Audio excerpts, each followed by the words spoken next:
Olá, seja bem-vinda, seja bem-vindo. Já é quinta-feira, 10 de fevereiro de 2022. Começa agora o Câmara Notícia ao vivo, meio-dia e 22. E eu quero a sua participação, hein? Envie a sua mensagem para o número do nosso WhatsApp, que já está aqui embaixo da sua tela. 19 é o nosso DDD, 978293776. Eu vou repetir para dar tempo de você anotar aí na sua casa. 19 é o nosso DDD, 978293776. Lembrando sempre, o número do nosso WhatsApp apareceu na sua tela, do ladinho aqui, ó, tô apontando para ele, tem o QR Code. Então você pega o seu celular, abre a câmera como se você fosse tirar uma foto e você aponta para este QR Code e já aparece na tela do seu celular o WhatsApp da TV Câmara Campinas. Você aperta e a gente conversa ao vivo nesta quinta-feira. Confira agora os destaques de hoje. Na terceira reunião extraordinária, vereadores aprovam em primeira discussão publicação do valor arrecadado pela Prefeitura com o ISSQN. Vereadores também aprovam em primeira análise projeto de lei da vereadora Guida Calisto, que reconhece a capoeira como bem imaterial brasileiro e o ensino como preservação do patrimônio cultural da cidade.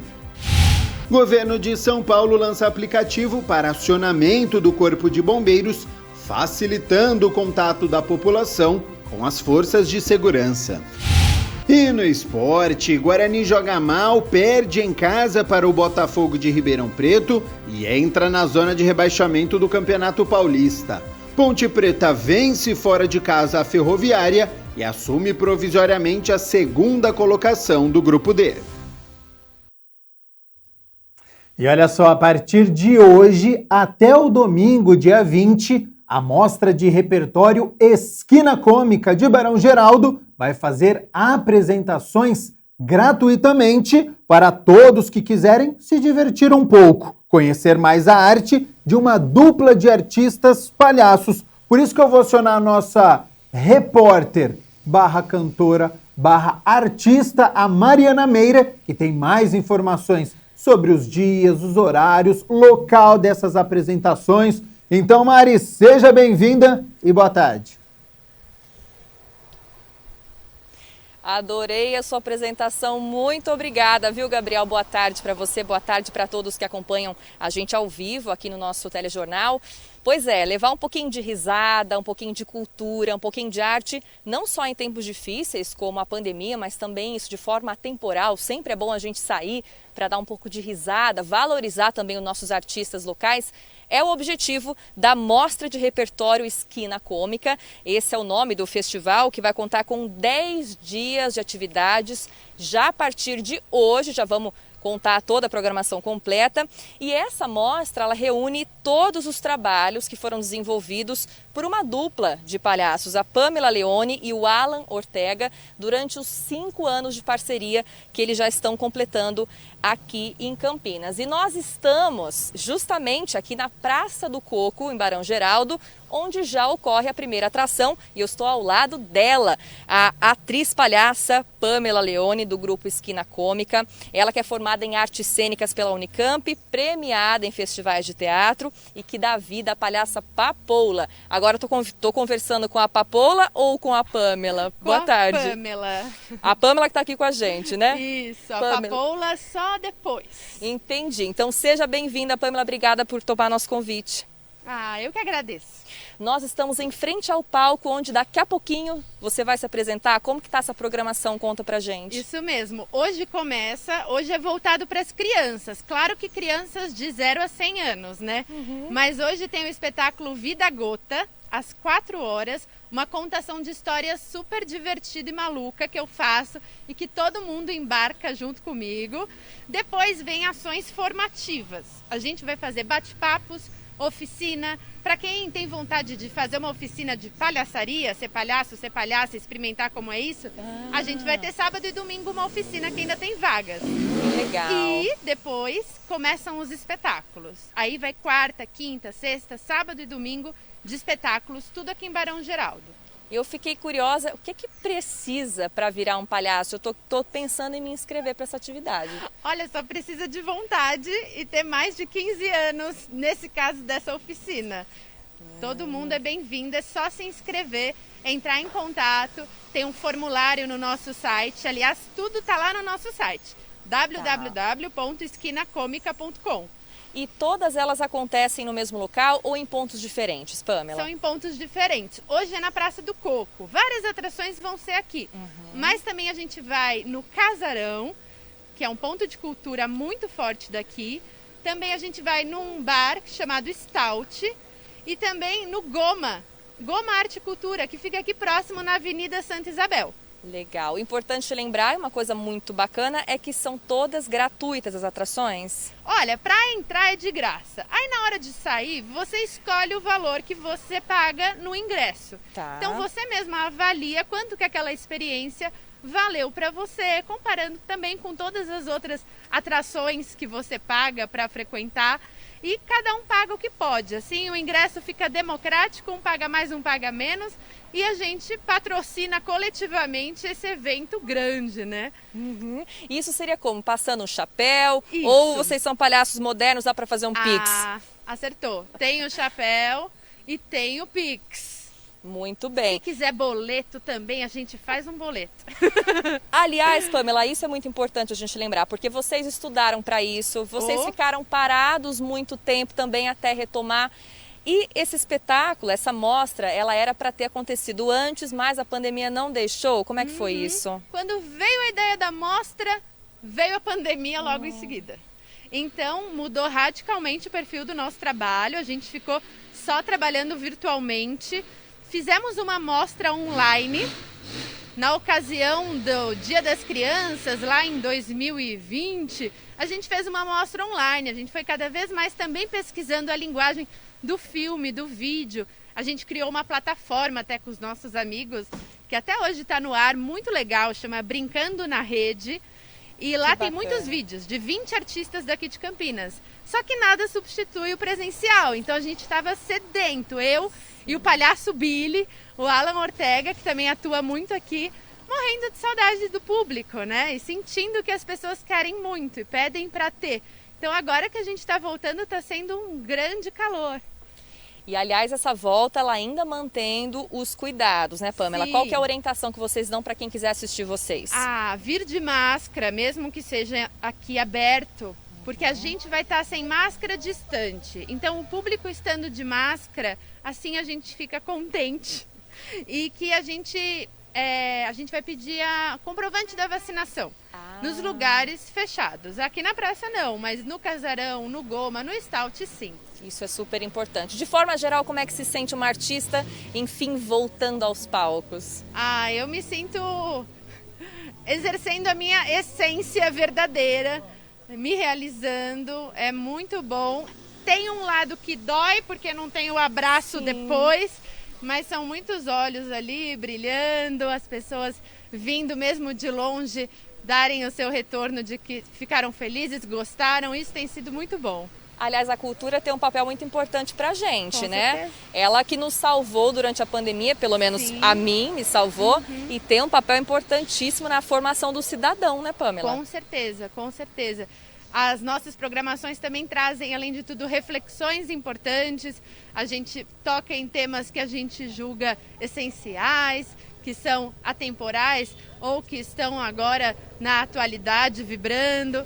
E a gente sabe que isso repercute muito no bem-estar das pessoas, né? Aqui nessa praça, por exemplo, ela é uma praça que a gente costuma apresentar. Então, é comum estar apresentando aqui, passa alguém de bicicleta, para assistir. E depois fala, nossa, eu estava indo, outro dia o moço falou, estava indo comprar um remédio. E desisti do remédio, fiz bem para mim assistir. Ficou ali. E passou. Que legal. Isso que é bom. Pamela, para a gente finalizar, qual que é o site mesmo em que as pessoas podem conferir a programação? Vou repetir. O site é www.esquinacomica. Pensa numa esquina engraçada, uma esquina cômica. Pronto. .com. Fácil lembrar. É fácil lembrar. Pamela, muito obrigada pela sua participação, por topar nosso convite de falar com a gente ao vivo e uma excelente palhaçaria para vocês. Muito obrigada. Venham todos, venham todas. Eu virei e viu, Gabriel, já estou pensando inclusive em me inscrever para essa atividade, porque você me apresentou tanto como jornalista, artista, cantora. Quem sabe eu não viro uma atriz palhaça também. Só para encerrar também este link, quero lembrar a todos que nos assistem, para quem não acredita no poder da cultura, que assim como a arte ela é importante para a sociedade, para a formação de um cidadão com pensamento crítico, porque a arte ela tem esse papel, rir também tem muitos benefícios para a saúde. Eu inclusive trouxe alguns dados aqui para convencer o nosso telespectador.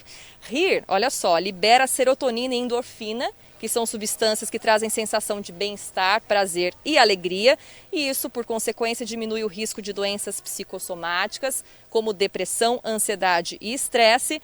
Outro dado, uma boa risada, segundo especialistas, mantém os músculos que estavam tensionados relaxados por até 45 minutos. E, aliás, quando damos aquela boa risada, nós mexemos até 80 músculos ao longo do nosso corpo, incluindo cérebro, garganta, rosto, tórax. Então, Gabriel, é isso, né? Eu vou ficar por aqui, vou dar uma boa risada antes de voltar para a nossa labuta aí na TV Câmara Campinas. Só tem benefícios, né, Mari? Então, muito obrigado por todas as informações diretamente da Praça do Coco, em Barão Geraldo. Parabéns a Pamela, também Leone, né? Ela que é atriz palhaça aí do grupo Esquina Cômica. E ó, você aí de casa, você que estava nos acompanhando, reserve um pouquinho aí do seu dia para prestigiar os artistas que estão na nossa cidade. Tenho certeza que você tem muito a ganhar. 12h35 agora, vamos fazer o seguinte, só o primeiro intervalo no nosso Câmara Notícia. Na volta, a Mirna Abreu já está aqui no nosso estúdio, nós vamos com as notícias da metrópole de Campinas, aquele panorama da Covid-19 no nosso país, as notícias do Legislativo. Ontem foi dia da terceira reunião extraordinária, vamos repercutir aqui as discussões e votações dos projetos. Vamos balançar as redes do Campeonato Paulista, derrota do Guarani, sinal de alerta ligado, viu? Vitória da Ponte Preta, tem muitos assuntos em nosso quadro de saúde, tem previsão do tempo, será que esse tempo firme, o sol vai continuar? Daqui a pouco, depois do intervalo.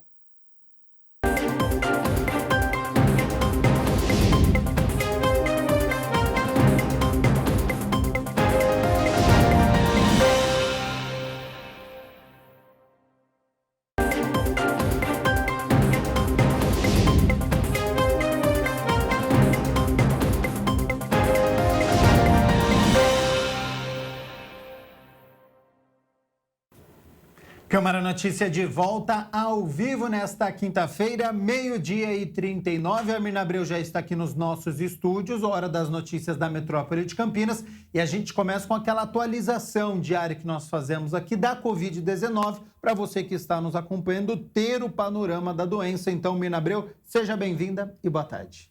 Boa tarde, Gabriel. Boa tarde a vocês de casa. E a gente lembra que de terça para quarta-feira, nós tivemos aí um recorde nos números de óbitos em relação a agosto do ano passado. Desde então, ou seja, do dia 8, nós não tivemos atualizações no site do Ministério da Saúde até o fechamento dessa edição. Por isso, nós já vamos falar do estado de São Paulo, que soma 4.782.249 casos da Covid-19, com 160.542 óbitos. Agora nós vamos mostrar aqui a região metropolitana de Campinas, com 469.735 casos confirmados da Covid-19, e Campinas, até esta quarta-feira, somava 159.216 casos da doença. Indaiatuba, 46.210, Americana, 34.803, Sumaré, 34.572 casos, Hortolândia, 30.086, Santa Bárbara do Oeste, 28.200, Valinhos, 21.624, Paulínia, 21.044, e aí os municípios com menos de 20 mil casos da Covid-19 desde o início da pandemia. Itatiba, Vinhedo, depois aparecem Cosmópolis, Jaguariúna, Arthur Nogueira, Nova Odessa, Montemor, Santo Antônio de Posse, Engenheiro Coelho, Pedreira, Olambra e Morungaba. De acordo com esta última atualização, só no município de Campinas foram 679 casos a mais, o que mostra que a doença ela continua circulando por toda a cidade. Sim, agora a gente vai falar dos óbitos na RMC devido à Covid-19. São 11.845 mortes confirmadas desde o início da pandemia e Campinas, até esta quarta-feira, somava 4.787 óbitos. Sumaré, 1.004, Americana, 913, Santa Bárbara do Oeste, 849, Indaiatuba, 829, Hortolândia, 783, Valinhos, 433, Itatiba, 343, Paulínia, 323 óbitos. Na sequência, Nova Odessa com 242 óbitos, Vinhedo, 222, Montemor, 216 e agora os municípios com menos de 200 óbitos devido à Covid-19 desde o início da pandemia. Jaguariúna, Cosmópolis, Arthur Nogueira, Pedreira, Santo Antônio de Posse, Engenheiro Coelho, Morungaba e Olambra. De acordo com esta última atualização, mais 26 óbitos foram registrados na cidade de Campinas, 16 homens e 10 mulheres, 4 tinham menos de 60 anos. Chama a atenção, um homem de apenas 39 anos que não tinha comorbidades e perdeu a vida para a doença, assim como uma mulher de 43 anos, um outro homem de 50 e uma mulher de 51 anos. Importante salientar que 2 desses óbitos foram registrados entre os dias 29 e 31 de janeiro. Agora, Mirna Abreu, aquele panorama sobre a taxa de ocupação de leitos de UTI no nosso município. Nós temos 166 leitos de UTI exclusivos para pacientes com síndromes respiratórias agudas graves. Deste total, 149 estão ocupados, o que representa 89,76% de ocupação. E os leitos são divididos da seguinte forma: no SUS municipal, que é a rede Mário Gatti de urgência e emergência, nós temos 49 leitos disponíveis, dos quais 43 estão ocupados. No SUS estadual, que é o HC da Unicamp, 28 leitos disponíveis, todos ocupados, 100% de ocupação. E na rede particular, dos 89 leitos disponíveis, 78 estão ocupados. Ou seja, nós temos aí 17 leitos livres aqui na cidade de Campinas para o atendimento das síndromes respiratórias agudas graves. Mirna Abreu, vamos falar agora sobre a vacinação contra a Covid-19. Já estamos aqui com o site aberto, vacina.campinas.sp.gov.br, porque está chegando mais um dia D de vacinação. É neste sábado? Isso, dia 12, a partir das 8 horas da manhã, teremos um novo dia D justamente para aumentar a taxa de imunização aqui na cidade de Campinas. Nós teremos 23.700 vagas, sendo 15.100 para adultos e 8.600 para crianças de 5 a 11 anos. E o agendamento já começou. Pode entrar no site vacina.campinas.sp.gov.br, ver em qual grupo você se encaixa, ou seu filho ou parente, já fazer o agendamento. A gente lembra que nós teremos 16 unidades de saúde no sábado que vão atender exclusivamente as crianças e ainda 21 que vão atender adultos e adolescentes. Então, quando você entra no grupo, você pode já, então, ver em qual o núcleo que você se encaixa. Olha aqui, a gente já tem, inclusive, os centros de saúde que vão funcionar no sábado, das 8 horas da manhã até as 5 da tarde. Região Norte, lá, o Centro de Saúde Anchieta, Aurélia, Barão Geraldo, Cássio Raposo do Amaral, São Martim, Santa Bárbara, esses vão atender adolescentes de 12 a 17 anos e adultos a partir de 18 anos. Na região sul, os centros de saúde do Figueira, Orozimbo Maia, Paranapanema, Santa Odília, São Bernardo e Jardim São José. Na região sudoeste, nós temos o atendimento para esse público dos CSs Santos Dumont, Vista Alegre, DIC 3, Santo Antônio, e na região leste de Campinas, nós teremos inclusive o Centro de Referência do Idoso, lá no Taquaral, o Centro de Saúde do Centro, Conceição, em Souzas, e também o Centro de Saúde do Taquaral também.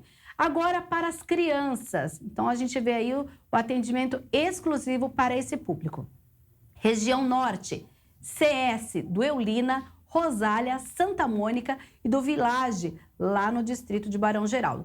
Na região sul, os centros de saúde Fernanda, Osiel e Vila IP. Na região noroeste, do Jardim Florense, Perseu e Itajaí. Na região sudoeste, da Vila Aeroporto, Capivari, Campos Elíseos e do DIC 6. E na região leste, 31 de março e lá no São Quirino. Entrando no vacina.campinas.sp.gov.br aqui na cidade, você vai saber exatamente qual público e aí qual desses centros de saúde vão atender o que for mais perto da sua casa.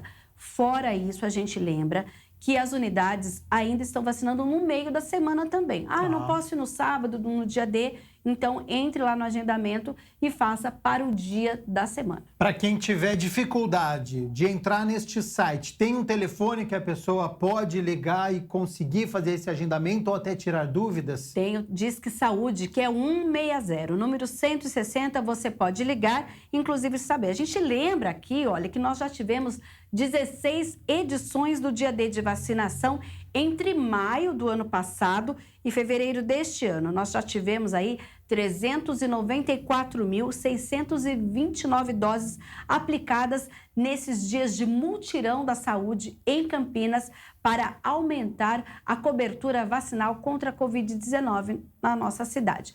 Em outros municípios, você deve entrar no site da prefeitura e aí muitas delas também vão realizar esse mutirão no próximo fim de semana, ou seja, dia 12 de fevereiro, e lá você pode agendar. Você acompanha, então, no site da prefeitura do seu município quais são as regras para esse agendamento. Agora, Mirna Abreu, graças à vacinação, já está acontecendo uma recuperação econômica? Bares e restaurantes estão recebendo mais público? O setor tem comemorado justamente essa economia que volta a fluir aí nesse setor. Porém, segundo dados da associação, o mês de janeiro, ele tem, apesar de tantos desafios, apontado que esse número cada vez mais crescente. Acompanhe. Estamos indo para o 3º ano de pandemia e a economia tenta de todas as formas se reerguer. Segundo a Associação Brasileira de Bares e Restaurantes, a Abrazel, o setor segue em recuperação, apesar do afastamento de funcionários. Segundo Matheus Mazon, presidente da associação, os 2 últimos anos foram desafiadores. Foram 2 anos bem difíceis para o setor, né? O nosso setor foi um dos setores que foi mais impactado aí pelas restrições necessárias para a contenção do coronavírus. Isso fez com que o setor, que é um setor muito pulverizado de empresas pequenas, com mais de 1 milhão de negócios, pré-pandemia sofresse aí um fechamento de mais de 30% dos seus negócios. Então, é um setor que teve muita demissão, que teve muito encerramento de empresa e que agora, com a diminuição das restrições, a gente começa a mostrar sinais positivos de retomada. Apesar das dificuldades diante da variante Ômicron, que vem causando preocupação, o mês de janeiro apresentou uma variação nos dados em comparação aos últimos 2 anos. Então, só para ter uma ideia, em janeiro de 2021, a gente teve apenas 24% das empresas do setor apresentaram resultado positivo. Então, todo mundo, 3 a cada 4 estabelecimentos, tomaram prejuízo. Não fecharam suas contas, tiveram que se endividar para conseguir fazer seus restaurantes ficarem abertos. Esse número melhorou bastante. Hoje, a gente está falando de 34% dos estabelecimentos que estão dando resultado positivo, estão fechando as suas contas. Então isso já é uma evolução muito boa. 10% dos restaurantes a mais estão melhorando. Mas ainda é muito fraco. Imagina, de cada 10 restaurantes, 7 ainda estão dando prejuízo. Antes era 8, agora é 7, arredondando. Então é um resultado bom, mas ele mostra que ainda tem muito caminho pela frente para os estabelecimentos recuperarem. O resultado de dezembro também foi melhor que o mesmo período de 2020. 66% dos estabelecimentos tiveram um faturamento maior do que o fim de 2021, em comparação ao ano anterior. Os resultados positivos criam boas expectativas para os empresários. De qualquer maneira, a gente ainda está apresentando mais restaurantes com resultado. Então, os indicadores, na hora que a gente conseguir tirar essas entravas de a redução agora da curva do Omicron, que a gente já está esperando que isso aconteça nas próximas semanas, isso vai mostrar uma recuperação muito maior para fevereiro e março. E aí sim a gente consegue começar a falar que a gente saiu da crise e vamos entrar diretamente na recuperação do setor. Vanessa Cotrim, gerente de restaurante, sentiu a diferença no movimento no mês de janeiro. Tá melhor, um pouquinho melhor do que o ano passado. Assim, mas eu esperava um pouquinho mais até. Eu acho que o pessoal está segurando um pouco. Até porque com o aumento dos casos que estão tendo agora, eu estou sentindo que o pessoal está um pouquinho mais recolhido nesse mês aqui de janeiro. E Mirna Abreu, além agora do Corpo de Bombeiros que nós vamos citar pelo telefone, ganhou um aplicativo para facilitar, né, este contato da população com o serviço. Porque todo mundo lembra, Gabriel, daquele número 193. Só que às vezes hoje todo mundo está, digamos que conectado com aplicativos. O bombeiro também agora tem mais esse canal. Acompanhe.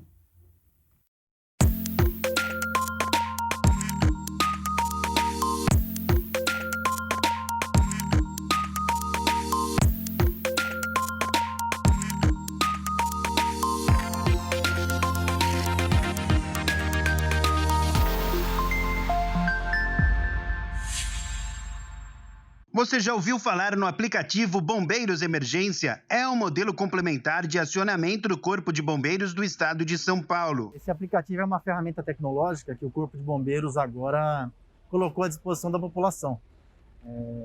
Ele vai auxiliar o acionamento do Corpo de Bombeiros, ele vai atuar em substituição ou em complementação ao 193. Então, ele já está disponível nas lojas de aplicativos. O objetivo é salvar vidas, além de proteger o meio ambiente e o patrimônio da sociedade paulista. É a forma ágil de atendimento e facilita o acionamento do serviço de emergência. Uma vez que a pessoa acionou através desse aplicativo, o acionamento dela vai cair diretamente na nossa central, no Cobom, e vai cair com um bombeiro que a gente chama de despachador, que é o bombeiro que ele está na rede rádio diretamente em contato com as viaturas.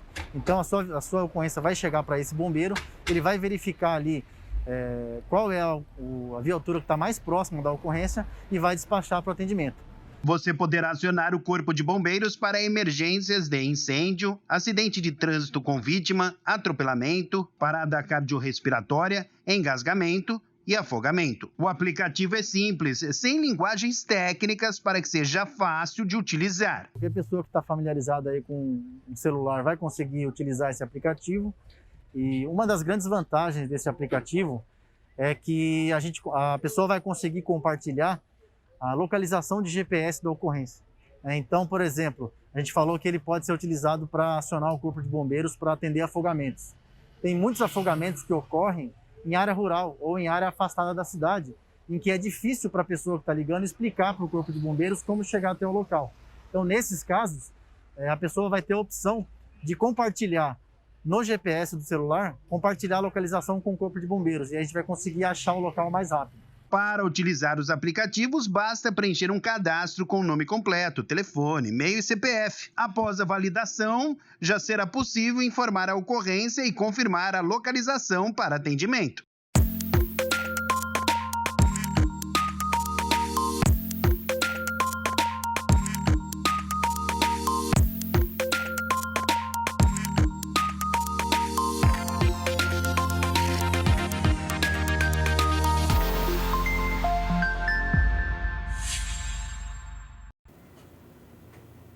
Hora de falar sobre educação. Atenção, você estudante, hein, que prestou Unicamp. Mirna Abreu já pode entrar no site para conferir essa primeira chamada? Isso, são 2.519 candidatos já convocados para essa primeira chamada da Unicamp. Eles devem consultar uma lista que está na página eletrônica da Conveste. A gente vai falar o endereço aqui, conveste.unicamp.br, e esses convocados vão aí nessas 69 opções de curso.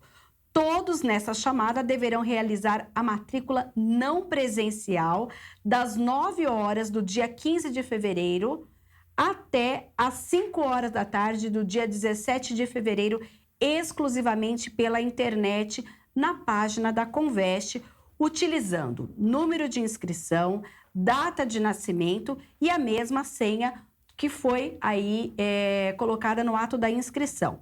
Os candidatos convocados em primeira opção que não realizarem a matrícula serão excluídos, porque a Unicamp aí terá uma nova chamada e as notas dos candidatos já estão disponíveis lá no Conveste. A gente lembra que, inclusive, na segunda chamada, a gente tem ainda as modalidades Enem Unicamp e vagas olímpicas 2022. Ontem, inclusive, Gabriel, no comecinho da noite, a gente teve o resultado do Enem, mas aí deu um problema no site do Ministério da Educação que traz o resultado. Okay. Então, ainda hoje, muitos estudantes estão fazendo essa conta. Será que eu vou entrar pelo Enem ou não? Então, agora começa esse período. A gente lembra que a segunda lista sai no dia 21 de fevereiro. A gente tem ainda os candidatos selecionados pelo sistema de cotas étnico-raciais, que foram aprovados ainda na primeira chamada, vão passar por uma comissão de averiguação durante o período de matrícula virtual. Aí, depois disso, vai acontecer o quê? Uma validação da autodeclaração apresentada pelo candidato, que optou por esse tipo de cota, e depois, aí sim, ele poderá fazer aí a matrícula. Então, você confere todos os detalhes, vou repetir o site, www.conveste.unicamp.br. Tá certo, então, Mina Abreu, muito obrigado pelas notícias da Metrópole de Campinas. Já quero aproveitar sua presença aqui nos nossos estúdios. Olha só, já aparece aqui na minha tela as notícias do Legislativo e a gente continua falando sobre educação e a relação com o salário, né? Na verdade, o que aconteceu em Campinas? Já na terça-feira, no final da tarde, alguns trabalhadores de uma empresa terceirizada que presta serviço na Secretaria Municipal de Educação já começaram uma paralisação. Ontem, nós tivemos aí, das 208 unidades de educação da rede municipal, 75 escolas e creches não abriram as portas por conta da paralisação de funcionários dessa empresa, justamente por conta do não recebimento do salário. Outras 40 unidades funcionaram parcialmente. E na terceira reunião extraordinária, alguns parlamentares lembraram o motivo da greve, defenderam a paralisação, questionaram o modelo de contratação e pediram providências. É uma greve legítima, as trabalhadoras e trabalhadores estão lutando para receber os salários, benefícios. A empresa terceirizada, contratada, que presta serviço de limpeza dentro das creches, escolas infantis, não pagou os direitos trabalhistas desses trabalhadores. E aí o questionamento que eu acredito que é necessário que essa casa faça é em relação à prefeitura como contratante. O primeiro questionamento é se os repasses estão em dia ou estão atrasados. Esse é o primeiro questionamento. Acho que a gente precisa de uma posição oficial. Temos ouvido muita coisa, mas a gente precisa saber se os repasses estão em dia. Se os repasses estão em dia, é necessário que a prefeitura, como contratante do serviço dessa empresa, atue no sentido de garantir e pressionar e até agir judicialmente para que a empresa pague os direitos e os salários. A maioria são mulheres, mães solos, mulheres negras, que estão nos postos de trabalho de limpeza nas escolas, que prestam serviço para essa empresa especial. Há tempo a gente já vem falando, há tempo a gente vem denunciando, há tempo a gente vem aqui publicizando a situação dessas trabalhadoras, né? Semana passada eu tive uma reunião com o vice-prefeito, né, Vanderlei de Almeida, e junto com representantes do sindicato, né, que representa a luta aí dessas trabalhadoras, que representam essas trabalhadoras. E ali o vice-prefeito disse que não está havendo atraso no contrato. A prefeitura está pagando em dia o contrato com essa empresa. Se a prefeitura está pagando em dia, não justifica essa empresa atrasar esses salários. Preciso, antes de tudo, resolver esse problema emergencial, que é a ausência do pagamento do salário das funcionárias. Agora, na frente da prefeitura, nós temos aí em torno de mais de 100 pessoas protestando na frente da prefeitura. Me parece que a Secretaria de Educação vai receber o sindicato. Nós precisamos dar uma resposta a essa situação. Enquanto Comissão de Educação, eu vou me colocar à disposição de receber essas pessoas, esses sindicatos, as entidades que representam esses trabalhadores, para a gente ver medidas de diversos tipos, tanto no âmbito do Poder Executivo, como também no âmbito do Poder Judiciário. Que é uma situação recorrente. Em outros momentos, nós já vimos empresas terceirizadas aqui da cidade cumprindo esse mesmo papel deprimente de retirada, de não respeito a salários, a direitos dos trabalhadores. Por isso, nós estamos pensando numa lista pública de empresas e empresários irresponsáveis que prestam serviços para a cidade e mecanismos para tolher esse tipo de atuação aqui. Faço um apelo ao prefeito, ao secretário de Educação, e penso que essa casa pode e deve se manifestar repudiando esse tipo de coisa, que vem ocorrendo de modo sistemático, diria, em nossa cidade. Empresas que são contratadas simplesmente não pagam o salário aos trabalhadores. É claro que a gente fica incomodado com isso, mas nós tivemos problema dessa natureza aqui na Câmara Municipal e, infelizmente, você não tem ferramenta, porque a Câmara paga, a Prefeitura também acho que paga, eu quero crer que ela paga, eu não estou defendendo a Prefeitura, eu estou defendendo, eu estou condenando esse modelo que existe, que a entidade ou a empresa paga a prestadora de serviço e ela não repassa como tem que ser feito aos seus funcionários. Nós já tivemos isso aqui também com o nosso pessoal de limpeza, a gente notifica a empresa, mas infelizmente ela ainda incorre nessas ilegalidades. E a Prefeitura enviou uma nota à imprensa dizendo o seguinte, que abriu um processo de penalização da empresa Speciale, que presta serviço de limpeza nas escolas municipais. O valor da multa está sendo avaliado pela Secretaria Municipal de Justiça e pode ser de até R$250 mil. A instituição já havia sido notificada e advertida conforme previsto em contrato. Segundo a nota, se não cumprir o que está firmado com a municipalidade, outras medidas poderão ser adotadas, inclusive a suspensão do contrato. E, Gabriel, ainda na nota, a Prefeitura afirma que a empresa se comprometeu a normalizar as atividades até esta sexta-feira e depositar os salários dos funcionários até o final da tarde de hoje. Tá certo. Mina, a gente continua repercutindo ainda a terceira reunião extraordinária, agora com aquela proposta de alimentação para as pessoas em situação de rua, e alguns vereadores discutiram esta proposta.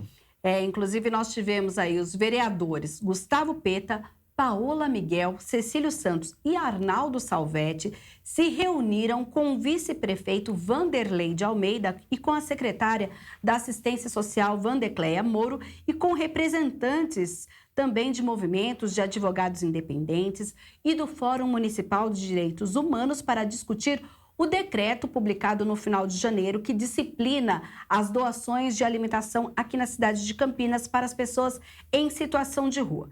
E eles contaram durante a terceira reunião extraordinária como foi esse encontro.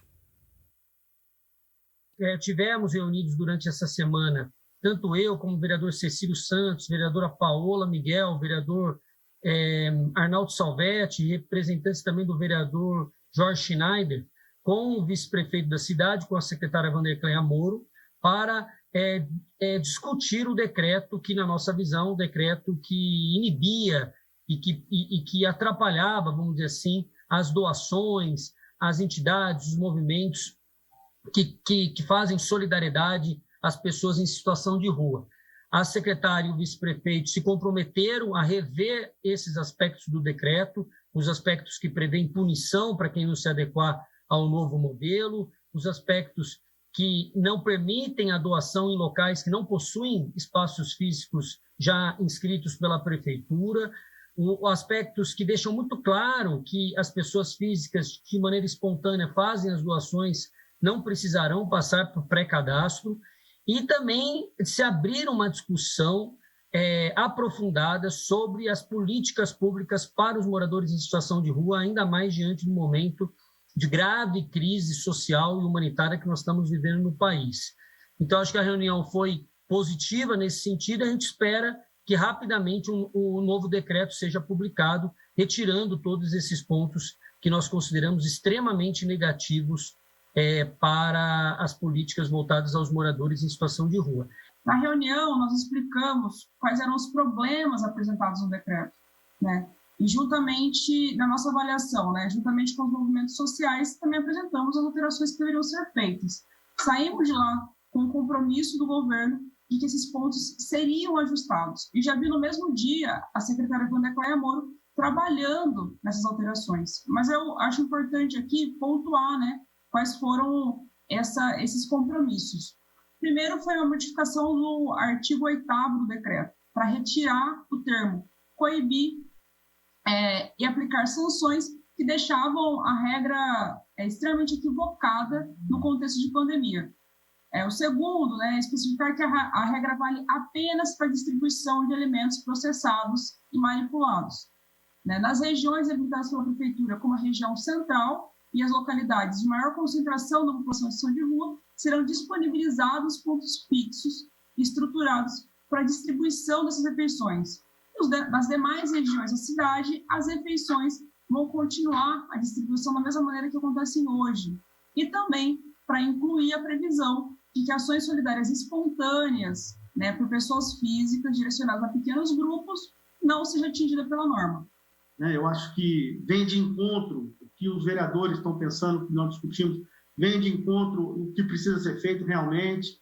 Eu acho que isso vai ser bom para o governo, bom para as entidades, né, e apaziguar e unir todas as pessoas que querem realmente nos ajudar e ajudar aqueles que precisam. Então, eu torno aqui a repetir, foi uma reunião produtiva, uma reunião que vem de encontro o que a Comissão de Revitalização do Centro está fazendo junto com o centro da cidade, junto com os vereadores que são parte da comissão, de revitalizar o centro num projeto maior. Não é só um projeto onde vem, né, a questão dos moradores que lá estão hoje nas ruas. Vem um projeto também de iluminação do centro, né, de melhor segurança para os comerciantes, de melhor para a cidade, inclusive nos bairros, nas periferias, para essas pessoas, inclusive, estar se alimentando com uma situação de dignidade, de cada vez mais podendo, inclusive, encaminhar essas pessoas que estão precisando, que estão na rua. Ainda na terceira reunião ordinária, Mirna, os vereadores pediram mais segurança, principalmente para 2 regiões aqui da cidade, né? Porque na última semana nós tivemos aí câmeras que flagraram assaltos às pessoas que transitavam, por exemplo, ali no Jardim Olinda. Inclusive, a um transportador escolar logo pela manhã. Também tivemos assaltos em pontos de ônibus ali na Vila Padre Manuel da Nóbrega e no Jardim Garcia. E depois de questionamentos de diversos munícipes, o vereador Jorge Schneider protocolou 2 ofícios às forças de segurança estaduais pedindo incremento nos números de agentes e rondas destinados às regiões Noroeste e Sudoeste. Ele comentou sobre a questão da segurança na cidade na segunda reunião extraordinária que aconteceu na última segunda-feira. Campinas, mais uma vez, foi notícia negativa no último final de semana a respeito daquele assalto que nós vimos, aquela loucura que nós vimos no Jardim Olinda, onde bandidos em cima de motocicleta assaltando uma van escolar. Um absurdo. 5h30 da manhã, crianças abordadas por bandidos que insistem ainda em dizer que são vítimas do sistema, vítimas sociais. Não, são bandidos. Bandidos. E nós, nesse final de semana, nós tivemos contato com a Polícia Civil através do delegado seccional o Ventura, doutor Ventura, e também o comandante da Guarda Municipal, e nós já obtivemos a informação de que 3 bandidos desses aí já estão presos, um já está no hospital ocupando um leito hospitalar ainda, dando despesa ao município. mas que todos os outros já serão identificados através desses aí. Nós precisamos, eu disse ao delegado seccional e ao comandante da guarda, que nós precisamos de ação efetiva contra as motocicletas. Aqui na Vila Padre Manuel de Nóbrega, esse mesmo grupo fez um arrastão em ponto de ônibus com trabalhadores que iam saindo para trabalhar e fizeram um arrastão desse. Nós precisamos mostrar, eu falei aos delegados e falei à comandante, nós precisamos mostrar que em Campinas não tem espaço para isso. Aqui a lei prevalece. E na sessão de ontem, o vereador Luiz Cirilo também comentou sobre a questão da segurança pública e reforçou que crimes como roubos devem ser combatidos. Eu quero, senhor presidente, fazer uma menção a um fato que já foi comentado por alguns vereadores sobre o fatídico dia 4, última sexta-feira, onde criminosos de moto cometeram alguns atos, né, de criminalidade, principalmente ali no Jardim Olina e na região ali do Parque Via Norte, Via Boa Vista, Padre Manuel da Nóbrega. O crime deve ser combatido. O crime de roubo, quando tem um emprego, que tem a característica de ter um emprego de violência e grave ameaça, deve ser combatido com veemência, haja vista que além de diminuir o patrimônio, coloca em risco a vida da vítima. Só que no caso de sexta-feira, principalmente, as vítimas foram crianças, o que é inadmissível, né? Nós não podemos permitir o crime. Agora, o crime que é cometido contra a criança deve ser realmente averiguado com rigor, punido de forma exemplar, para de alguma maneira coibir, desestimular que outras condutas como essa ocorram em nossa cidade. Hora de falar da terceira reunião ordinária, da votação dos 19 itens que estavam na pauta, porque, entre eles, os vereadores aprovaram em primeira discussão o projeto de lei de autoria do vereador Luiz Henrique Cirilo, que obriga o Poder Executivo a publicar segregadamente as origens das receitas tributárias do ISSQN, o Imposto sobre Serviços de Qualquer Natureza. E o autor detalhou a iniciativa. Eu acho que é um papel do homem público apresentar projetos dessa natureza, dar o direito à população de Campinas de ter conhecimento das verbas arrecadadas, e um projeto como esse, que eu apresentei em 2018, obriga o Poder Executivo a publicar segregadamente as origens das receitas tributárias do ISSQN. Em outras palavras, obriga a Prefeitura a colocar no site da Prefeitura todo o valor arrecadado de forma pormenorizada, para que o cidadão, querendo, tenha essas informações de forma minuciosa. O século XXI exige esse comportamento do homem público. O homem público tem que realmente oferecer essas informações para que possa a população, os vereadores, tendo interesse e ter essas informações. A gente continua falando então, Mirna, sobre as votações que aconteceram ontem. Um projeto foi aprovado em primeira análise da vereadora Guida Calisto. Além do vereador Luiz Cirilo, que também foi em primeira análise, a gente teve a proposta da vereadora Guida Calisto, que reconhece a capoeira como bem imaterial brasileiro e o ensino da capoeira nas suas diversas modalidades, em especial a regional e de Angola, como preservação do patrimônio cultural.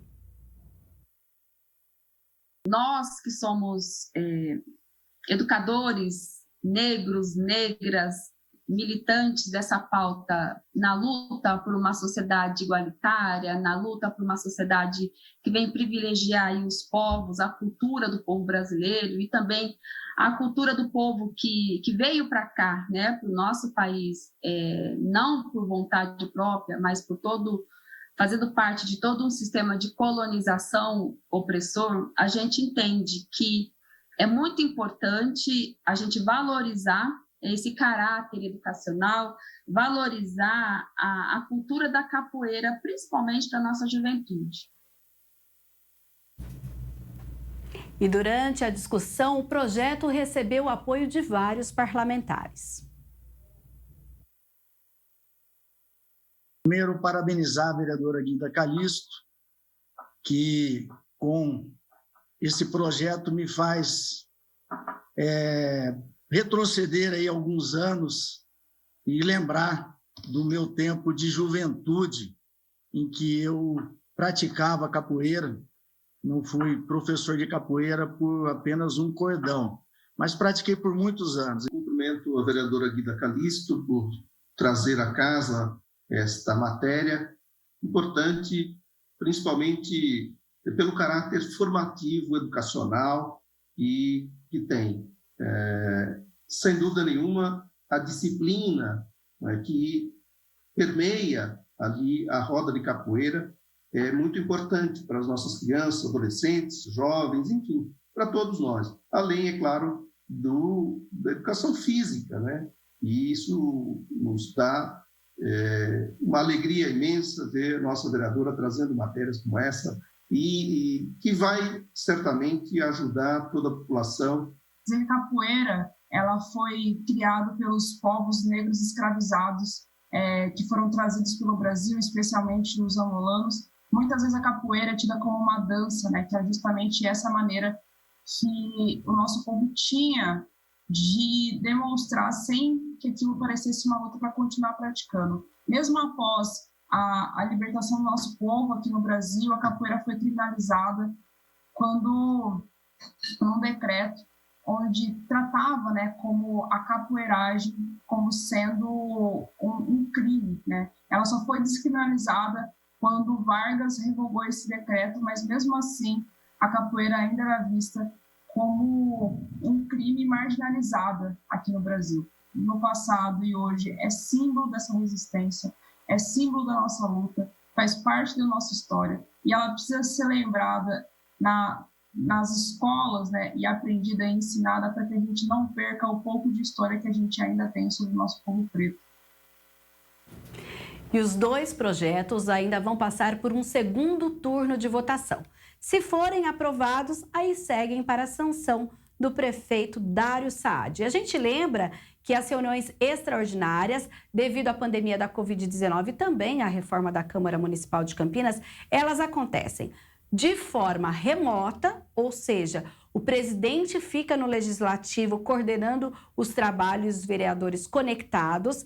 E agora, por conta da reforma, ela está acontecendo no Gabinete 33 e a gente montou toda uma estrutura para você acompanhar ao vivo, sempre às segundas e quartas, a partir das 9 horas da manhã e com repercussão aqui no Câmara Notícias do Legislativo. E além das reuniões extraordinárias, nós temos reunião de comissão também, né, Mirabel? E hoje à tarde tem uma ao vivo. Nesse mesmo formato. Hoje, a reunião será da Comissão Permanente da Mulher, sob a presidência da vereadora Mariana Conte, a partir das 4 horas da tarde. A vereadora vai também, de forma remota, comandar aí essa primeira reunião do ano de 2022 e você acompanha ao vivo aqui pela TV Câmara Campinas. Agora, Mirnabreu, o governo do estado, o governador João Dória, está fazendo neste exato momento uma entrevista coletiva e a nossa produção está acompanhando e olha só, ele acabou de anunciar que vai aumentar o salário de todos os profissionais do estado. A valorização nas carreiras das forças policiais públicas terão um aumento salarial de 20% a partir do dia 1º de março, ativos e aposentados. E também todos os profissionais da saúde pública terão um aumento salarial de 20%. Os outros setores terão 10% de aumento salarial. A gente lembra aqui que o estado tem hoje 541.113 servidores em todo o estado. Então, Mirnabreu, muito obrigado pelas notícias da Metrópole de Campinas, pelas notícias do Legislativo. A gente segue acompanhando a entrevista coletiva. Se tiver mais alguma notícia, a gente traz aqui ao longo do nosso jornal. E amanhã você volta com mais informações, hein? Sim, amanhã eu volto. Uma boa tarde e uma boa tarde para você de casa.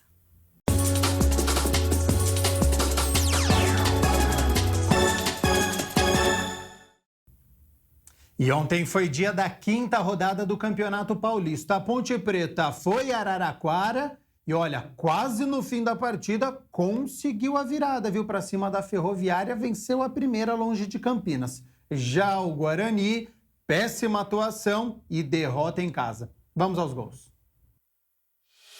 O Guarani recebeu o Botafogo de Ribeirão Preto e os visitantes logo aos 10 minutos chegaram. Marlon pela direita cruzou, a bola passou por toda a área e sobrou para o lateral esquerdo Jean, que encheu o pé e abriu o marcador.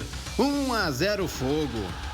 Aos 17 minutos, Felipe Souto bateu falta de longe e por pouco não ampliou.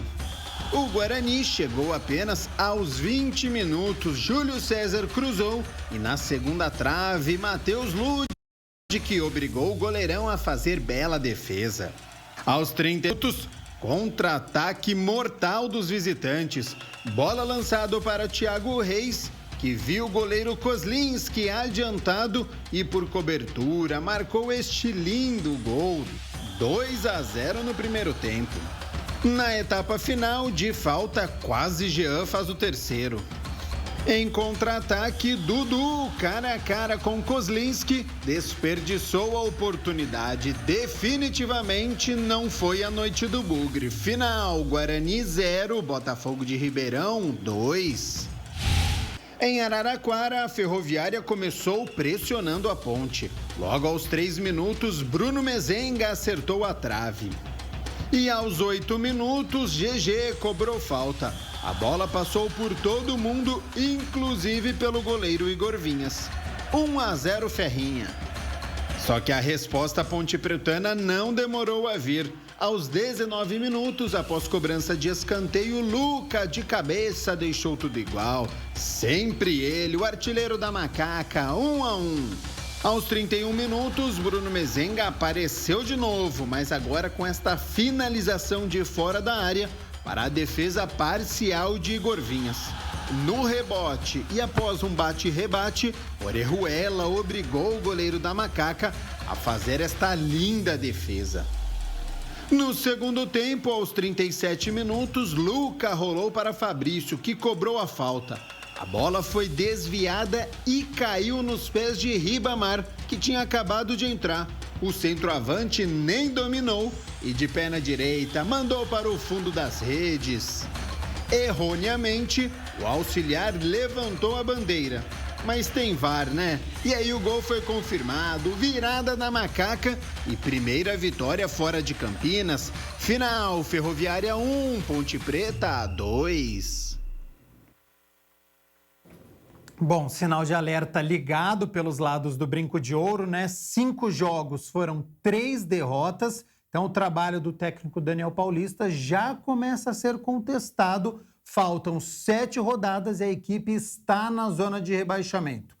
E o próprio treinador, ontem, em entrevista, disse que o momento é sim de fugir das últimas posições. Não tem tempo para ficar pensando muito nessa fase, viu? Porque o próximo jogo do Guarani já é neste sábado, conhecido como depois de amanhã, 4 horas da tarde, contra o Novo Horizontino fora de casa, que ainda não venceu na competição. Então é um duelo direto aí para fugir da zona da degola.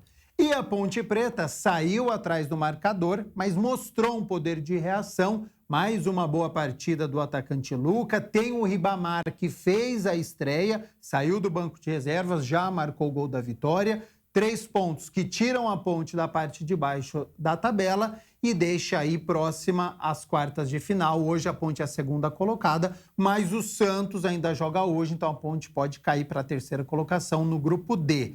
Macaca volta a campo, hein? Neste domingo, 6h30 da tarde, grande jogo contra o São Paulo, aqui no estádio Moisés Lucarelli. Mas a gente fala mais sobre essas 2 partidas, Novo Horizontino e Guarani, Ponte e São Paulo, na sexta-feira.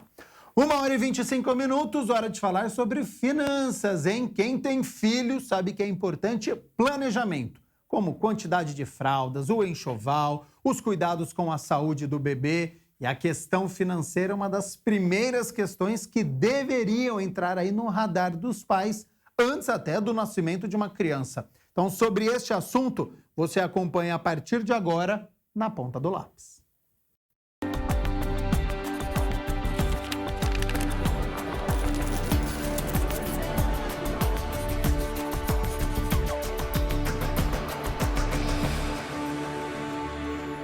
Olá, hoje está começando mais uma edição do Na Ponta do Lápis. Hoje a gente vai falar sobre o planejamento do futuro dos filhos. Na fase adulta são muitos gastos como faculdade, transporte, moradia e os pais têm que ficar de olho nisso daí. Hoje quem vai conversar com a gente é Ricardo Souza, especialista em investimentos e negócios. Obrigada pela presença, Ricardo. Eu que agradeço. A gente começa assim. Por onde começar esse planejamento? Bom, eu costumo dizer aos nossos clientes que o planejamento começa, neste caso, com os pais, onde eles possuem um clique, essa expressãozinha nossa. Que clique é esse? Quando ele percebe que precisa começar a investir, a construir o futuro, né? Normalmente, as pessoas estão sempre em busca de algo milagroso, ou seja, vou jogar na Mega Sena, vou entrar num esquema de conhecida pirâmide financeira, e várias outras que são investimento para curto prazo. Isso é horrível, porque você fica refém, quanto mais o tempo passa, mais aumenta a sua tendência a arriscar. Então a gente sempre fala, tem o clique, quanto mais cedo melhor, onde você passa a economizar, a ter uma consciência financeira, a ter uma inteligência financeira e aprender a economizar, aprender a investir. E aí, investimento é um mundo à parte. Se o investimento for em negócios também, outro mundo à parte, nós costumamos orientar os clientes a seguir dessa maneira. Então, nasceu o filho, já teve o filho, a gente já começa esse planejamento. Qual assim, o primeiro passo, a primeira dica? Seria uma poupança? Seria um investimento mais arriscado? O que você diria para esses pais que estão começando um planejamento? Pois é, né? Com tantas opções, nós temos aí agora criptomoedas.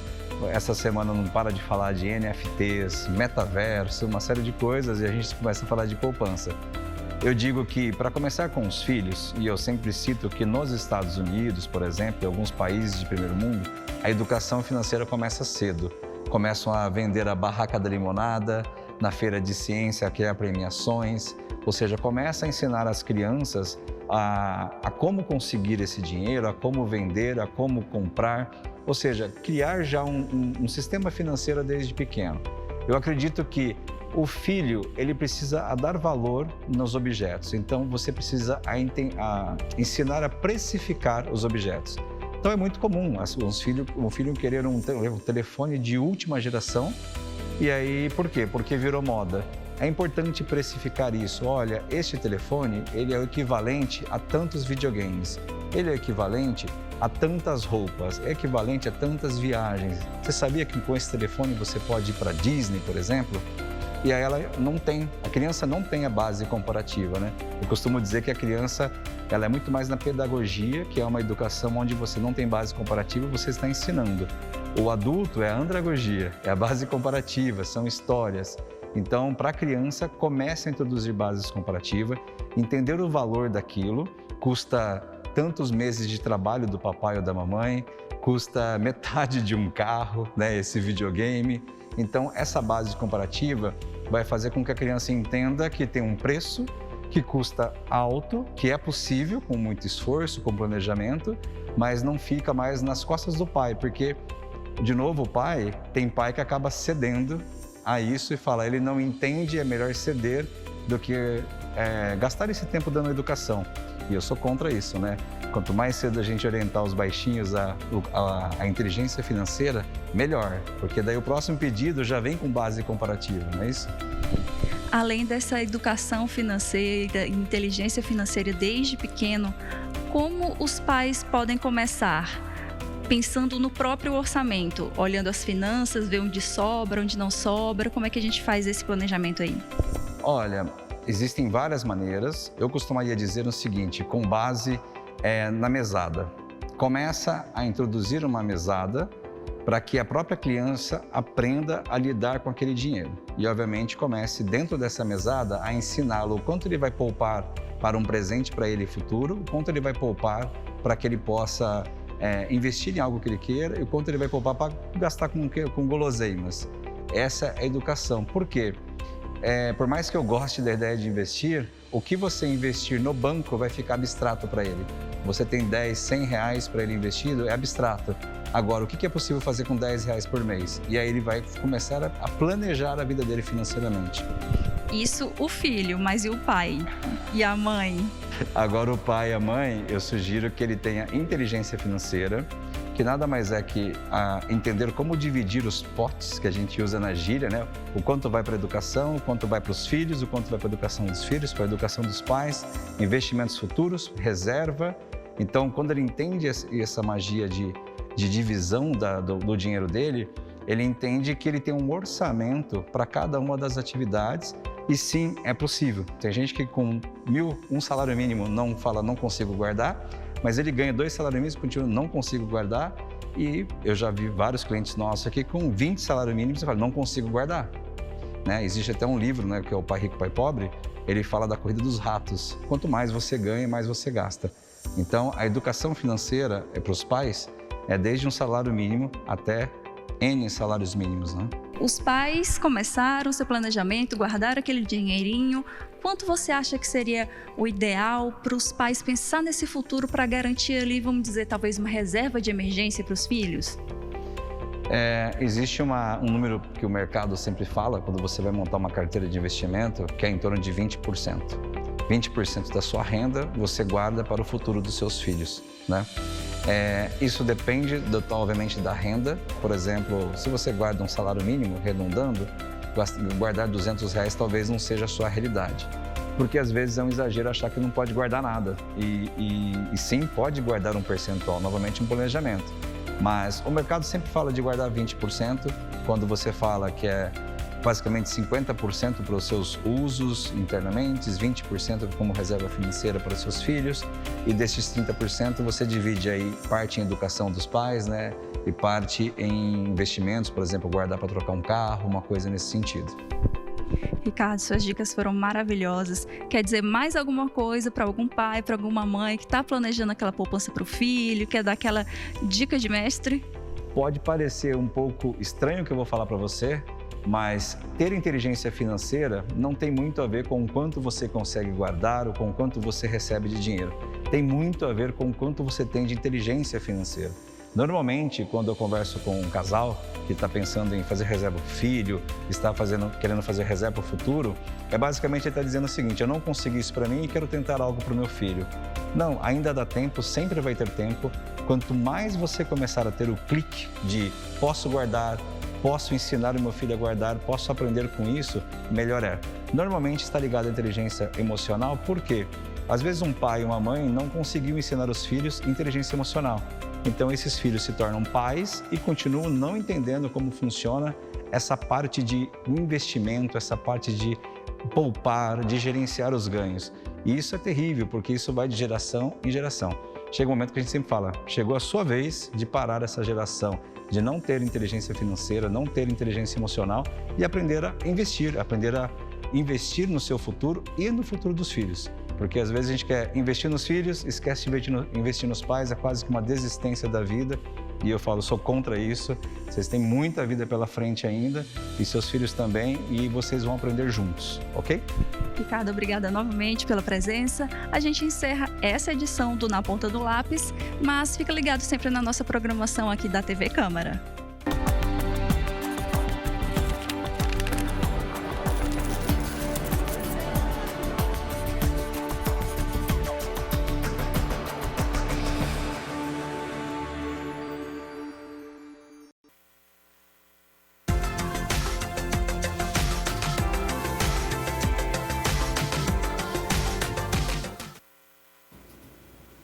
Hoje é mais um dia de tempo estável. Agora à tarde a nebulosidade ela aumenta, mas não deve chover, viu? Já amanhã o sol aparece pela manhã, mas essa nebulosidade chega com um pouco mais de força e aí sim deveremos ter uma chuva, aquela famosa de verão, viu? Forte e rápida. Vamos às temperaturas? Olha só, elas já estão aqui na minha tela. Então, amanhã, sexta-feira, 11 de fevereiro, a gente tem mínima de 18 graus.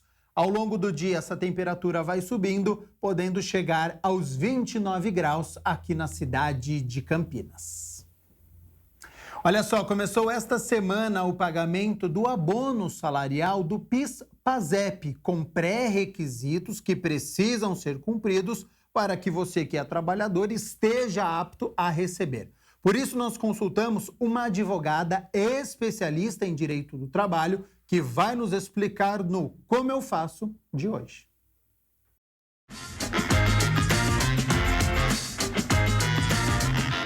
Olá, está no ar mais um Como Eu Faço e hoje, nessa edição, vai falar sobre o pagamento do abono salarial do PIS/PASEP, que já começou a ser pago aos trabalhadores no último dia 8 deste mês de fevereiro. Para tirar as principais dúvidas sobre esse pagamento, estamos aqui com Jéssica Atílio, que é especialista em Direito do Trabalho. Doutora Jéssica, seja bem-vinda, obrigada pela sua participação. Obrigada, boa tarde. Quem tem direito a esse saque, em primeiro lugar? Bom, em primeiro lugar, os trabalhadores eles precisam ter cadastro, né, no PIS/PASEP há pelo menos 5 anos, tá? Eles precisam ter trabalhado pelo menos 30 dias no mês de 2020, pois esse ano de 2022, o ano base vai ser o de 2020 por causa da pandemia. Então, eles precisam ter trabalhado 30 dias no ano de 2020 e não ter uma renda salarial média máxima de até 2 salários mínimos. Qual é o valor pago para essas pessoas? Bom, o valor ele é proporcional ao tempo de serviço. Esse ano ele será pago no valor de R$ 101 por mês trabalhado, no valor máximo de R$ 2.212. E quais são as datas de pagamento? Quais são os prazos? Tá. Os prazos são os seguintes: os nascidos entre janeiro e junho, eles receberão durante o mês de fevereiro. Os nascidos entre julho e dezembro durante o mês de março. E esse saque ele é preciso ser solicitado? Como fazer isso? Ele é direto, ele é automático, basta consultar no site da Caixa Econômica Federal ou ligar no número 158, você consegue consultar o seu valor disponível. Para quem tiver um celular ali fácil, também existe um aplicativo. Isso, pode entrar pelo aplicativo da Caixa Econômica, que é o FGTS. Muito obrigada, doutora Jéssica, pelas suas informações. Imagina, obrigada a vocês. Para você de casa que ainda tem dúvidas, pode rever essa entrevista ou então entrar em contato com a gente da TV Câmara Campinas. Quem sabe a gente não pode te ajudar a responder outras perguntas. Até o próximo Como Eu Faço. Tchau!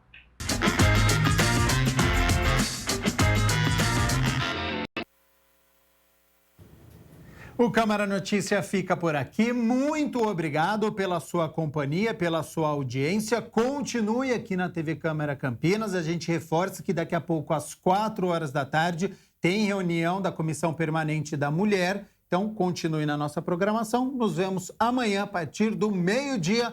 Até lá. Tchau, tchau.